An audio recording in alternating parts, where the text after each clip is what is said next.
Chers téléspectateurs, bonjour. Bienvenue à la grande messe de décryptage de l'actualité sur B-News. Comme à l'accoutumée, nous ferons le débat sur divers sujets clés ayant marqué l'actualité sociopolitique cette semaine. Et pour faire le débat, 3 invités médias déjà en plateau. Adrien Tinkwato, bonjour. Bonjour, chers confrères. Vous êtes le directeur du quotidien Le Potentiel. Avec vous pour faire le débat, Jean-Eudes Mitokwe de la rédaction de B-News. Bonjour Jean-Eudes. Bonjour Gabin. Et notre troisième invité pour former le carré de ce jour à Nord, Jos Perzo Anago. Il est directeur de publication du quotidien La Dépêche. Bonjour. Bonjour, chers confrères.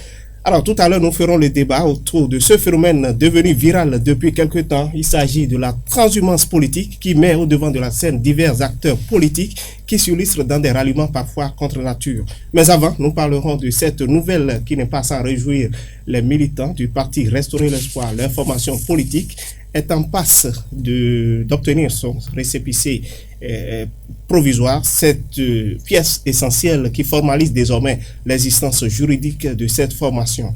Alors, quelle est votre lecture de cette actualité et comment entrevoyez-vous l'avenir de cette formation présidée par Candide Azanaï?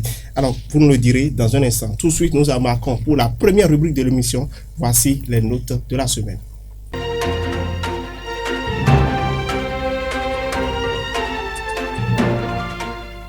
Alors, bonjour, chers confrères. Bonjour. Bonjour. Alors, vous l'avez eu par divers canaux, vous l'avez relayé dans vos organes respectifs. Le ministère de l'Intérieur a annoncé la nouvelle comme quoi le parti Restaurer l'Espoir de Candide Azanaï avait ses dossiers à jour, visiblement en cours vers l'obtention de récépissé provisoire pour ce parti-là. Je vais vous demander, vous connaissez le principe de l'émission, de noter cette actualité, de noter le président du parti et par rapport à cela. Adrien Tinkwato, vous donnez la note 5. 5 sur 10 pour Adrien Tinkwato. Jean-Eudes Mitokwe. Moi, je donne 10 sur 10. 10 sur 10, Jean-Eudes Mitokwe, merci. Jos Perzo Anago. J'accorde 7. Vous accordez 7.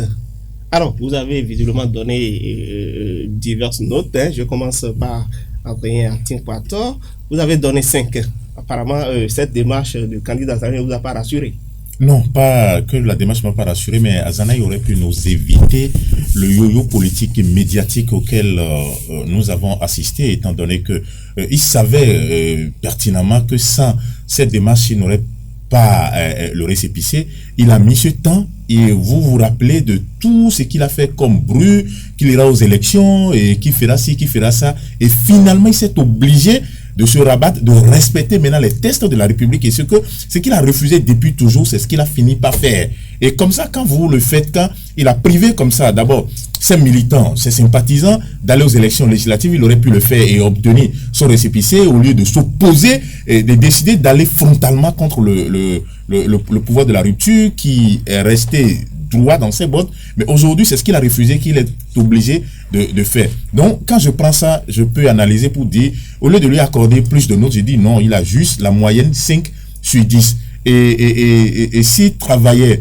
s'il savait, si ce n'est pas parce que les élections communales sont annoncées, et il aurait peut-être évité encore de faire des démarches et laisser encore ses militants en rade pour les prochaines élections communales. Donc, ce n'est pas une démarche d'un responsable. Il aurait pu le faire depuis longtemps, au lieu de faire tout ce qu'il a fait, le bruit inutile auquel il nous a habitué. Maintenant, il s'est obligé de se plier. Et ce n'est pas... Pour vous, c'est trop tard. C'est trop tard. C'est trop tard. Je vais revenir à vous tout à l'heure. Jean-Eudes Mitokwe, vous avez vraiment donné la meilleure note. C'est le plafond pratiquement 10 sur 10 pour vous.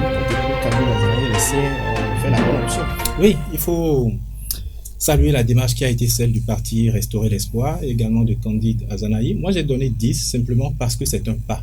Et c'est un grand pas pour le parti qui aujourd'hui a une existence légale. C'est vrai que Adrien Tinkwato a rappelé tout ce qui s'est passé l'année dernière au cours des législatives et tout, mais vous n'êtes pas sans savoir qu'il y avait quand même un problème autour des législatives qui était que oui, la plupart des partis politiques en lice n'avaient pas pu obtenir leur récépissé.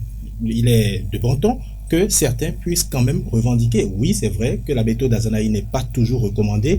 Ils ont fait ce qu'ils ont pu faire au sein de la résistance et tout. Tout le monde l'a condamné. Tout ça aujourd'hui, il faut dire que c'est du passé. Est-ce que vous ne trouvez pas quand même, comme le confrère Adrien, que ce bras de fer est inutile à engager? Oui, vous ne pouvez pas refuser à Candide Azanaï de ne pas s'exprimer. Et tout le monde connaît le lexique de Candide Azanaï. Tout le monde connaît les méthodes et la pratique de Candide Azanaï. Donc, ça ne doit surprendre personne. Aujourd'hui, il faut se réjouir du fait que oui, le parti a pu obtenir son récépissé. Les FCBE avaient également obtenu leur récépissé. Ça veut dire maintenant que le discours politique devrait changer et qu'on ne devrait plus assister à ce que nous avons vu par le passé au cours des élections législatives où c'était excessivement tendu et tout. Le parti aujourd'hui a une existence légale et Kandid Azanahi peut participer à l'animation de la vie politique telle que, oui, le recommande l'achat des partis politiques. Merci, cher confrère. Jos Perzo Anago, vous avez donné la note 7 sur 10, mais je vais vous demander qu'est-ce qui, selon vous, pourrait avoir motivé ce choix du parti Kandid Azanahi, qui s'est ravisé finalement. Merci, mais je ne partage pas vos opinions. Oui. C'est mon droit le plus absolu d'ailleurs. Tout à fait. Pour dire qu'il n'est pas arrivé, selon moi, à ce parti, l'espoir, de se lever et de dire, bon, désormais, je me rallie. Non. Autant qu'il faut le reconnaître, tous les autres partis qui sont laissés en rade avaient manifesté le besoin réel de compétir depuis les législatives. Ces partis ont mis tout dans la balance, mais ont été mis de côté par le pouvoir. Donc vous continuez à dire que c'est le pouvoir qui a... Oh, mais je vous en prie, vous le savez, mais c'est votre droit le plus absolu de ne pas le reconnaître. Mais c'est votre analyse. Tout à fait, cela m'engage, j'ai le droit, c'est rond pour le dire d'ailleurs. Et donc, c'est dire qu'on est arrivé à une étape aujourd'hui où les échéances prochaines, au regard de ce qui s'est déjà passé et qui n'a pas été pour la bonne image du pouvoir, oui. Le pouvoir a lâché du lest. Il y a eu beaucoup d'éléments que certains feignent de ne pas voir, mais qui sont produits et qui me montrent à quel point le pouvoir lâche du lest parce que son image est complètement détériorée dans l'opinion nationale et internationale. Pour vous, dans cette actualité-là, ce n'est pas restaurer l'espoir qui s'est plié, c'est plutôt le pouvoir qui a dû jeter l'éponge. Le pouvoir a lâché du lest, je dis. Le PRD, si vous vous souvenez, ne faisons pas semblant d'oublier, le PRD avait pratiquement rempli toutes les formalités, mais le PRD n'a pas pu aller aux législatives. Mais par la faute c'est justement dû aux irrégularités relevées dans les dossiers. Mais est-ce que vous oubliez qu'il y a une date 18 ou 21, je peux m'abuser, oui, où le PRD projetait de marcher, et puis Vlan, comme on ne sait d'où, son récépissé lui est tombé du ciel comme ça. Mais pratiquement à la veille des élections, le peuple n'a pas pu prendre part. Mais c'est vous dire que le pouvoir... C'est votre lecture, le confrère veut rebondir très rapidement. Je ne suis pas tout à fait d'accord avec ce que dit Jos Perzo, oui, parce qu'il ne peut pas dire aujourd'hui que le pouvoir a lâché du lest. Oui, le pouvoir a pris certaines mesures pour permettre à toutes les formations politiques de participer désormais aux élections et de pouvoir obtenir leur récépissé. Mais les mêmes élections étaient assez d'exclusives. Je crois, oui, certaines personnes ont tassé ces élections d'exclusives, mais vous savez très bien ce qui s'est passé. Je crois qu'on va pouvoir voir certaines images d'archives, d'accord, si la régie est en complicité avec nous, parce que vous savez que il y a d'abord eu plusieurs rencontres entre le chef de l'État et les partis politiques. D'accord? Ensuite, même après les élections, vous n'êtes pas sans savoir qu'il y a eu ce dialogue politique. Et c'est ce dialogue politique qui aujourd'hui est la clé de ce que nous sommes en train d'observer. C'est grâce à ce dialogue politique que les FCBE, qui avaient déjà obtenu leur récépissé, c'est grâce à ce dialogue politique que des décisions ont été prises, que des lois, la charte des partis politiques, le code électoral ont été revus, revisités au sein du Parlement pour que nous assistions aujourd'hui dans le pays à ce climat, je vais dire, apaisé que nous avons. Donc, il faut reconnaître tout ça. Oui. Le récépissé obtenu aujourd'hui ou qui sera délivré aujourd'hui au parti Restaurer l'Espoir ne tombe pas du ciel, c'est le fruit ou le résultat d'une série d'actions depuis l'organisation des élections législatives que vous estimez exclusives, mais qui n'était pas le cas parce que certains partis politiques n'ont pas se conformer à la loi. Exclusive, ces élections. Alors, je vais rapidement venir à M. Atin Pacton. Voilà, il n'y a pas que Restaurer l'Espoir qui était en difficulté par rapport à la formalisation de son existence juridique. Il y avait également le parti Union sociale libérale du Sébastien Diarra. Est-ce que vous pensez que l'Union sociale libérale également va s'inscrire dans cette dynamique? Vous savez, merci Jean-Luc de Mitope a pris en compte la plupart de ce que je voulais dire. Si je prends le cas de l'USL par exemple, et les dirigeants de l'USL ont décidé de ne pas respecter ce qui a été exigé. Ils ont décidé parce que le ministère de l'Intérieur dit, Sébastien Diarra, qui est le président d'honneur, fait objet d'une poursuite judiciaire. Et par conséquent, on ne peut pas, quelqu'un qui est en conflit avec les tests de la République, on ne peut pas le prendre comme président d'honneur d'un parti politique et ça pose un problème de légitimité, de légalité. Mais les dirigeants, ça n'a pas été bouclé, les dirigeants ont dit, non, pas du tout, Diarra est poursuivi pour plusieurs chefs d'accusation. Et il y a juste un fait qui a été vidé au niveau de la criette. Il y a beaucoup d'autres dossiers qui sont en instance. Mais non, le pouvoir dit, et pas le pouvoir, le ministère de l'Intérieur dit, attention, tant que le gars est en conflit avec la justice, on ne peut pas maintenir son nom comme président donné. C'est ce que les forces Cori.bd émergents ont fait en enlevant par exemple Komi Koutié et Valentin Dianotin qui étaient aussi en conflit avec la loi, avec la justice, qui sont aujourd'hui en fuite pour dire enlever simplement à Diavon pour qu'on puisse vous donner le récépissé. Mais ils ont refusé d'obtempérer, mais s'ils refusent, c'est que le pouvoir ne peut rien faire. Et ce n'est pas le pouvoir qui le dit, c'est les députés qui ont voté cette loi-là. Et la loi a été votée.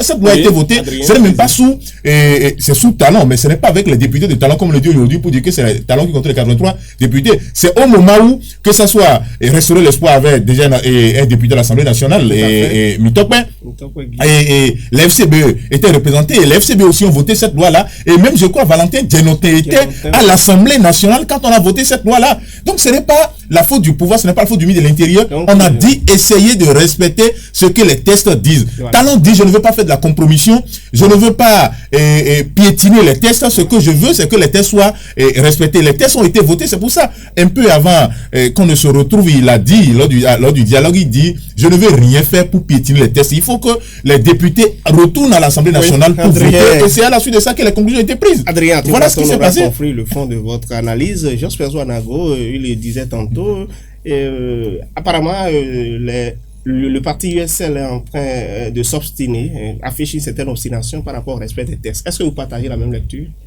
Bien évidemment que non. Et je voudrais interpeller mon confrère. S'il peut me sortir une seule disposition des tests qui régissent les élections, oui. Parce qu'il a évoqué tout à l'heure, les tests ont été votés, et il faisait semblant de faire croire à l'opinion, oui, qui nous suit en ce moment, que c'est contenu dans les tests la décision arbitraire du ministère de l'Intérieur. Je vous en prie, j'ai encore la parole. Je crois avoir encore la parole sur ce plateau. Et donc, aucune disposition des tests qui régissent les élections, oui, ne demande ce que le ministre de l'Intérieur a demandé. Le ministre de l'Intérieur, c'est pourquoi j'ai dit tantôt que le pouvoir choisit de lâcher du certificat de conformité. Mais je vous en prie, oui, je vous en prie, lorsqu'on demande que Sébastien Javon a été frappé de peine infamante ou affligeante et tout le reste, je voudrais les lois qui régissent les élections vers lesquelles tendent ces partis politiques, en ce moment-là, qu'on me donne une seule disposition de cette loi. Mon confrère ne pourra pas le faire. Et je voudrais vous dire ceci. Mais lorsque je prends la parole, que vous me l'arrachez, alors que vous laissez la parole aux autres, et les autres qui galopent là-dessus. Non, monsieur Joseph, allez-y. Merci bien de l'avoir compris. Alors, je disais ceci. Lorsqu'on va dans l'histoire récente, oui, des élections exclusives, on se rendra compte qu'il y a eu des partis que le pouvoir craignait de voir en compétition. Ah bon? Oui, bien sûr. Et qui ont été éliminés de ce fait. Vous ne voyez pas toutes ces décisions extraordinaires qui sont pondues ces dernières semaines ou ces derniers jours et qui tendent à faire ce que mon confrère Jean-Eudes Mitokwe a dit tantôt, à créer le calme. Mais c'est un calme qui est forcé. C'est à saluer quand même, non? Je vous en prie, lorsque c'est de l'hypocrisie politique, je n'ai pas de quoi saluer quoi que ce soit. Vous trouvez que le gouvernement n'est pas sincère dans ce non, mais pas du tout, il n'y a pas de sincérité. La décrispation de la crise. Je vous en prie, même le dialogue politique que mon confrère a évoqué tout à l'heure, c'était une heure. Parce qu'il fallait modifier la constitution. On fera le débat, ce n'est pas le... Non, je vous en prie, chers confrères, ce n'est pas le sujet de cette émission. Je préfère qu'on évolue très rapidement. Sur le cas de USL, Josanago Perzo disait qu'aucun test ne recommande ce qu'est en train de demander aujourd'hui le ministère les élections. Voilà. Recommande ce que le ministère de l'Intérieur est en train de dire aujourd'hui. Mais il faut rappeler qu'il y a des partis comme FCBE, comme l'a souligné tout à l'heure Adrien Atipato, qui ont été obligés d'exclure des membres qui étaient en porte-à-faux avec la loi, qui ont été obligés d'exclure ces membres pour pouvoir avancer. L'essentiel est qu'ils ont retrouvé leur cohésion aujourd'hui, on s'en réjouit d'ailleurs. Alors nous allons très rapidement passer au second volet de ce décryptage qui a rapport à la transhumance politique. Vous savez depuis quelque temps ce que d'aucuns appellent le mercato politique est visible sur le terrain. Beaucoup de leaders politiques font volte-face, font dos à leur ancienne formation politique.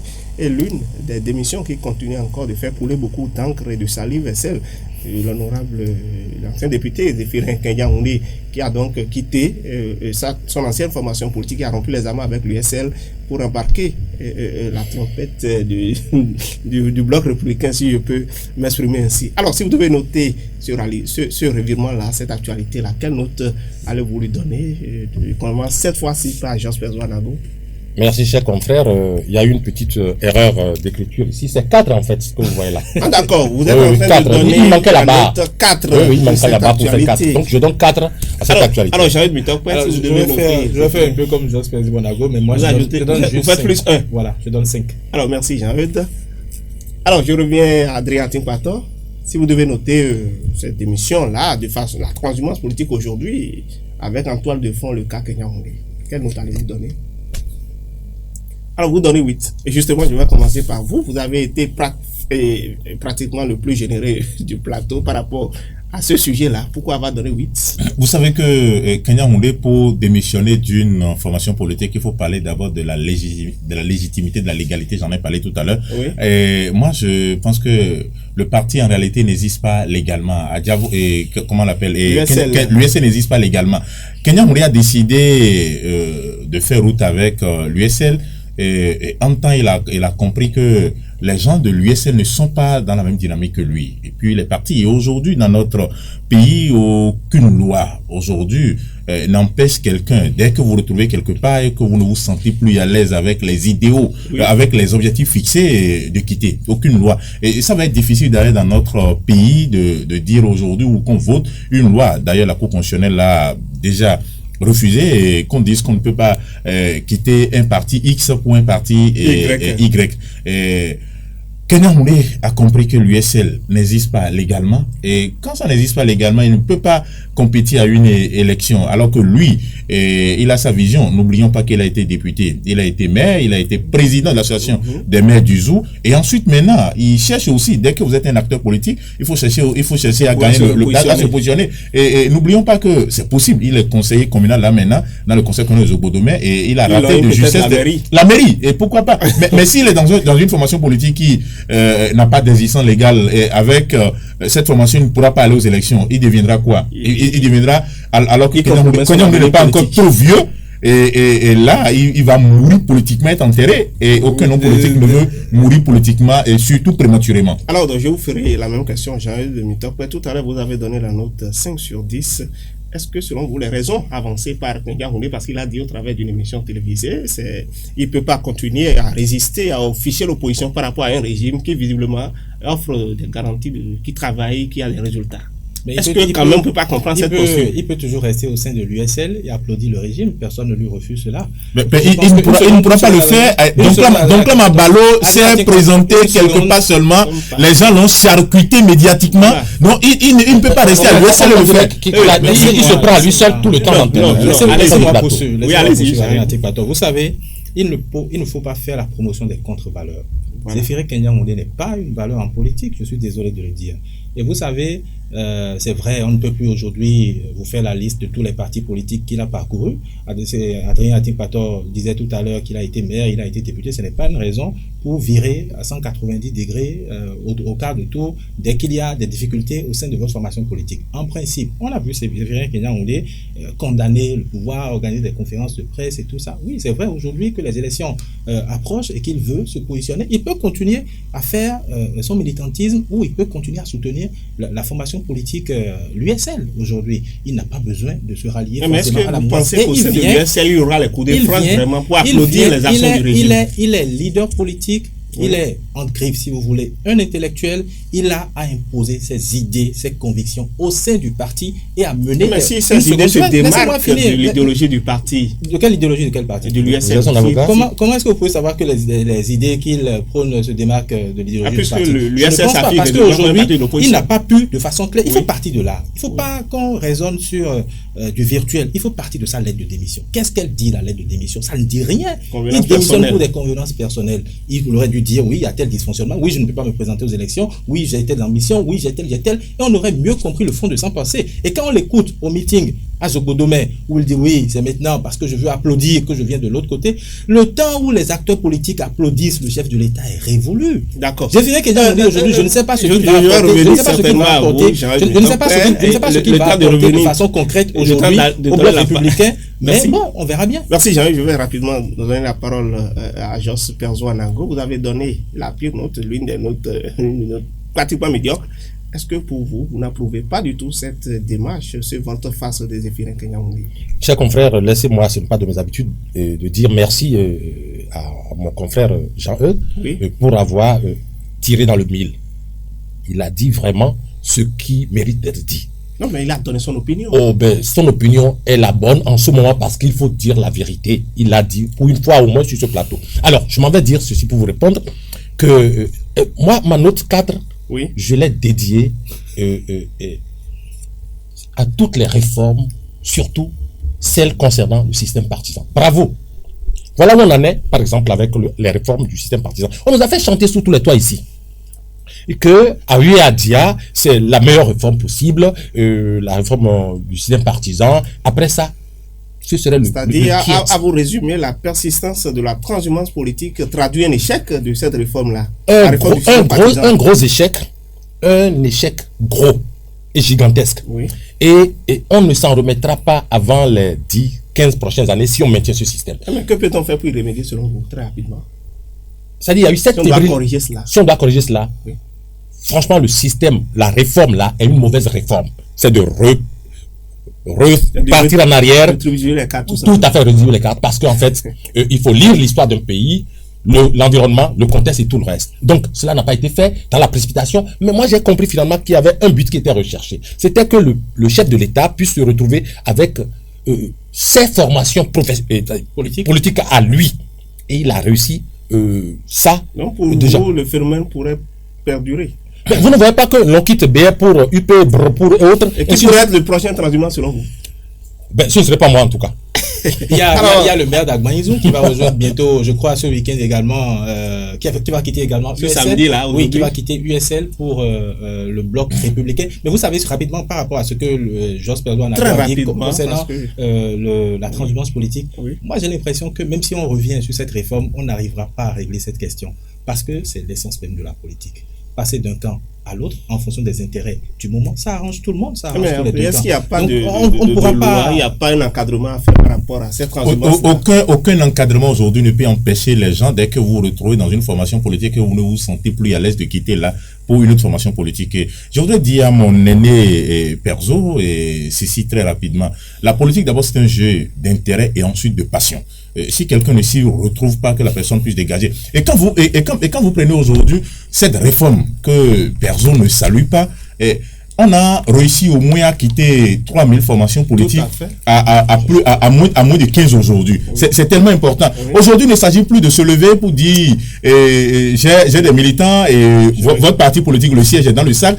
Aujourd'hui, ça n'existe plus. Et ça n'existe plus grâce à quoi? Grâce à cette réforme-là. Aujourd'hui, quand un parti politique existe légalement, on sait au moins que cette formation politique a au moins une personne qui représente cette formation politique dans une commune du Bénin. Ça fait au moins 77 communes. Il y a des gens qui n'ont jamais visité plus de 10 communes dans ce pays et qui ont créé des partis politiques et qui sont allés chercher des pièces. Aujourd'hui, il faut forcément aller chercher des pièces là et c'est tellement coûteux pour les formations politiques qu'ils sont obligés aujourd'hui d'avoir encore que la même loi dit fait obligation aux formations politiques d'avoir des sièges au niveau de chaque commune pour animer la vie politique. Mais si des gens ne pourront pas se conformer, c'est simple, ils n'ont qu'à se retirer de la course. On n'oblige personne. Et je reviens au cas rapidement USL avec Kenyahondé. Si vous prenez aujourd'hui le cas, de Kenyahondé, le cas de Kenyahondé, on dirait que vous êtes en mission pour Kenyahondé. Je ne suis pas en mission pour Kenyahondé. Je suis en train de faire juste une analyse. Je prends le cas de l'USL. Je dis Kenyahondé n'était pas tenu d'écrire les raisons de sa démission et tout ça là. Et aujourd'hui, Kenyahondé, pour défendre, d'abord, rester au sein de l'USL pour faire la défense de ses idéaux, ça va être impossible. La formation politique, c'est quoi? Si l'USL demande aujourd'hui à faire une activité alors que l'USL n'existe pas légalement, le ministère de l'Intérieur ou la mairie peut s'opposer pour dire attention, c'est une formation qui n'existe pas légalement. Il faut exister légalement pour demander à faire une activité aussi légale pour qu'on vous autorise. Dans le cas d'une déclaration n'a pas de résultat d'activité. Attends, une déclaration pour mobiliser les gens. Mobiliser les gens. Merci Jacques, on fera le temps qui malheureusement vers sa fin, nous aurons certainement d'autres plateaux pour faire plus amplement ce décryptage-là. Pour finir très rapidement, est-ce que vous pensez que tous ces transhumants, tous ceux-là qui font aujourd'hui vote face et qui rejoignent telle ou telle formation politique, ont la chance d'être positionnés, bien positionnés pour les prochaines élections? Bon, on verra bien. Je ne suis pas au sein des formations politiques pour savoir qui positionne. Parce que c'est l'objectif qui se cache c'est derrière. l'objectif, mais moi je ne sais pas les deals politiques qu'il y a eu. Je ne sais pas qu'est-ce qu'on a proposé à Kenya Oundé. Je ne sais pas ce qu'on a proposé. Le cas Kenya Oundé. Je ne sais pas ce qu'on lui a proposé. Il a la chance de conquérir la mairie de Zobodomé. Je ne peux pas ici deviner ce qu'on lui a proposé, mais le problème c'est quoi? Il faut le dire quand même. C'est-à-dire quoi? Certains seront positionnés. Tout le monde ne pourra jamais être positionné. Parce que vous savez, les promesses électorales n'engagent que ceux qui y croient. Donc tout le monde ne sera pas positionné. Certains seront positionnés. Mais on verra bien. Mais ce à quoi nous assistons maintenant, c'est vrai qu'en 2021, on n'assistera pas à la même chose. Mais juste après 2021, tous ceux qui sont en train de repartir maintenant vont revenir encore vers un autre camp. Parce que là, ce sera le second mandat. Et le second mandat sera plus bruyant que ce à quoi. Merci Jean-Yves Miston. Merci. Adrien Atin-Pator, vous êtes journaliste, directeur du quotidien Le Potentiel. Merci Jos Perzo Anago, vous êtes directeur de publication du quotidien La Dépêche. Merci à vous, chers confrères, pour avoir accepté de partager avec nos téléspectateurs vos analyses sur les grands sujets ayant marqué l'actualité cette semaine. À la suite de vos analyses et commentaires, je recevrai par ici Dios Tchacha qui nous présentera la revue de presse en ligne. Caro. Non, il faut partir. Aïe, il est seul là. C'est ça une erreur. Dès mon mieux, on continue à go devant un pif. Pourquoi depuis tout le temps que vous voyez les semis que j'arrête? Je t'ai payé.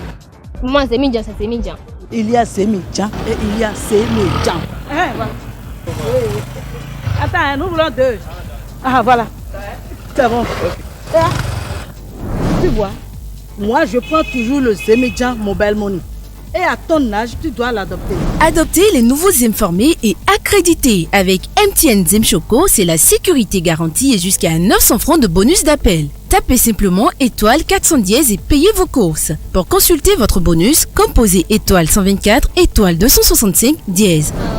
Oui. Choco. Ils sont branchés, hein?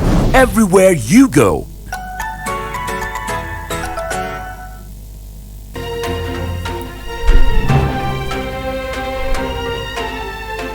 Dios Tchacha, bonjour. Oui, bonjour Gabin. Alors, que nous livre la presse en ligne comme actualité cette semaine? Chers internautes, bonjour. L'actualité dans la semaine a été marquée par plusieurs sujets, notamment le comité d'études qui donne son avis sur le récépissé de Restaurer l'Espoir. Bénin Web TV donne le ton et nous apprend qu'absent lors des législatives d'avril 2019, pour défaut de statut juridique, le parti Restaurer l'Espoir ne compte pas rester les bras croisés et manquer les prochaines échéances électorales. Candide Azanaï et ses pairs se préparent activement pour prendre part aux élections communales et municipales du 17 mai prochain. Selon le média en ligne, cette formation politique aurait déjà entrepris les démarches pour obtenir son récépissé de création. De façon précise, informe Banuto, les membres de ce parti ont déposé un nouveau dossier le mercredi 29 janvier dernier, comportant notamment une déclaration de création du parti à l'issue d'une assemblée constitutive et un procès verbal de création. Comme quoi, souligne les pharaons, le parti Restaurer l'Espoir entend se conformer bien évidemment aux dispositions légales indispensables pour participer aux élections communales et municipales qui approchent à grands pas.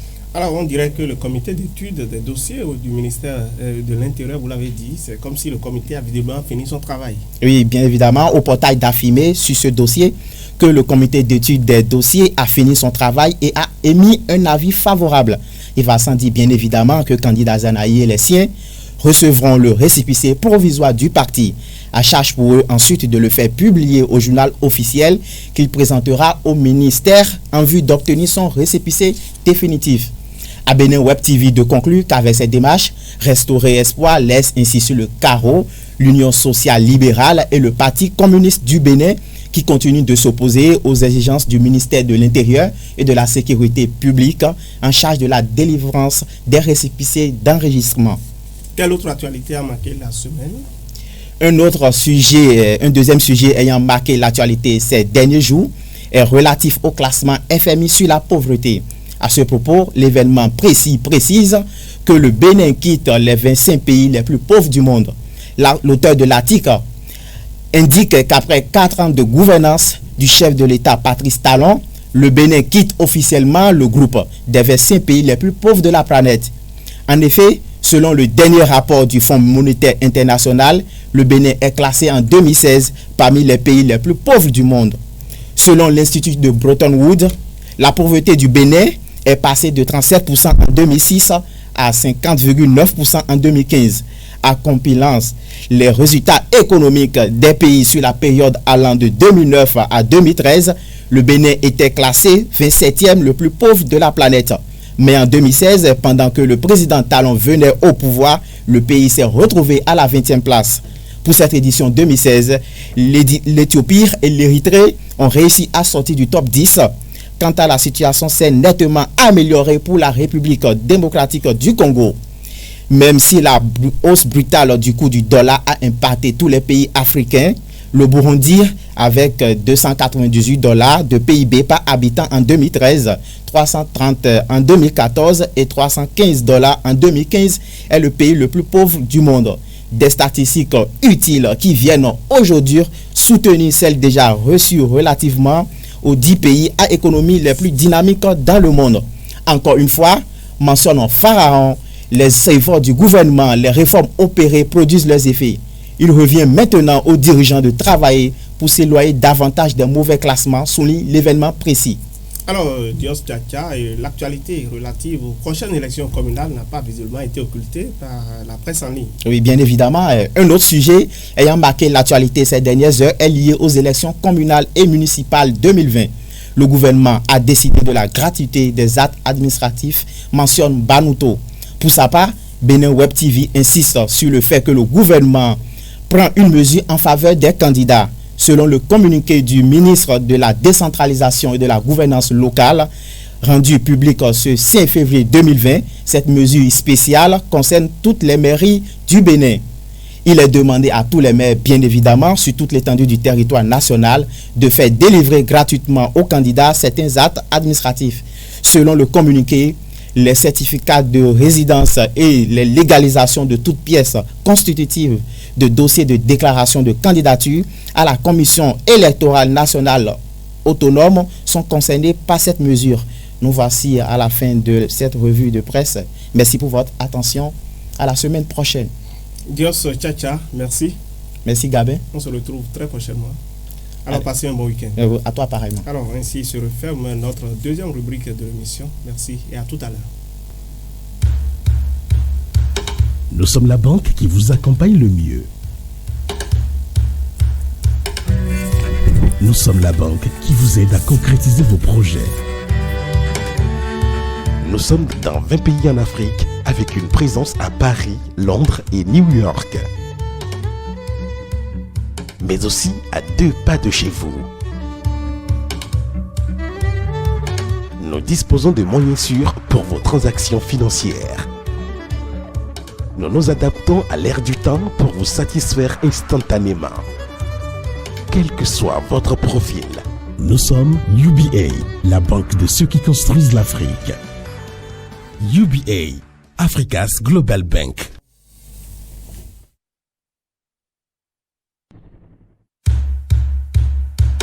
Nous sommes la banque qui vous accompagne le mieux.